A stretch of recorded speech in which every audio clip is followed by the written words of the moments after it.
Pemirsa, belasan negara sudah melakukan legalisasi tanaman ganja untuk keperluan medis, diantaranya Belanda, Kanada, Amerika Serikat. Negara-negara itu melegalkan penggunaan ganja baik secara penuh maupun terbatas. Namun Indonesia tidak bisa menerapkan kebijakan yang sama. Hal tersebut disampaikan Sekretaris Utama Badan Narkotika Nasional BNN RI, Adi Prawoto, saat mengunjungi Yayasan Bali Samsara di Denpasar.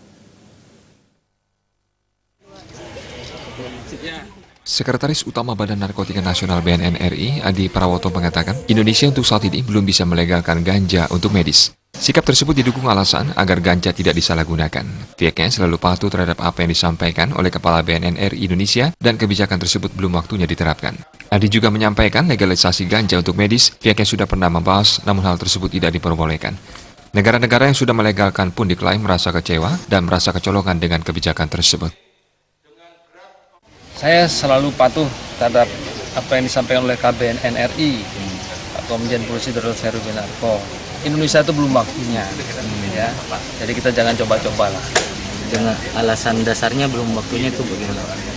Yang jelas kita masyarakat kita kan belum patuh terhadap ya. Misalnya belum patuh. Kalau bebas itu bagaimana nanti? Berarti takut disalahgunakan juga, Pak. Tapi selama ini ada nggak pembicaraan terkait itu, Pak? Sudah ada. Sudah ada ya. Oke. Tapi kedepannya memang akan dilakukan. KBNN tetap tidak boleh. Tetap dilegalkan. Indonesia jangan. Karena terus terang negara-negara yang sudah melegalkan pun merasa kecewa. Ya, dia merasa kecolongan istilahnya.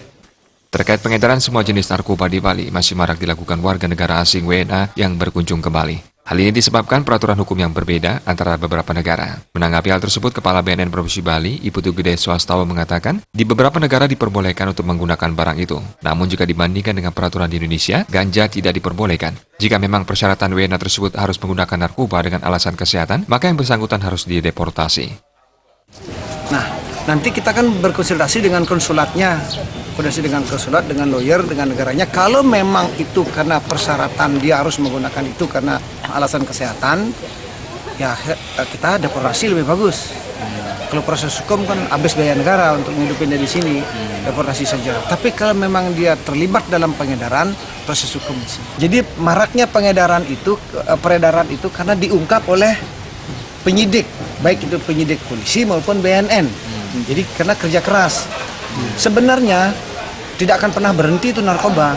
Nah, terkadang keaktifan. Kalau keaktifannya itu tinggi, berarti yang di bawah permukaan itu yang merupakan gunung es di bawah permukaan diungkap menjadi di atas permukaan.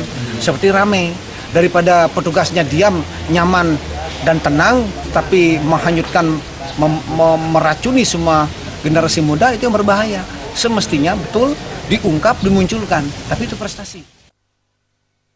Mencegah maraknya pengedaran narkoba melalui WNA ataupun dalam negeri, aksesnya memang sudah diawasi dengan ketat pihak BNN melalui udara, laut, dan darat. Maraknya pengedaran itu berdasarkan tingginya kasus narkoba yang diungkap oleh penyidik, baik polisi maupun BNN.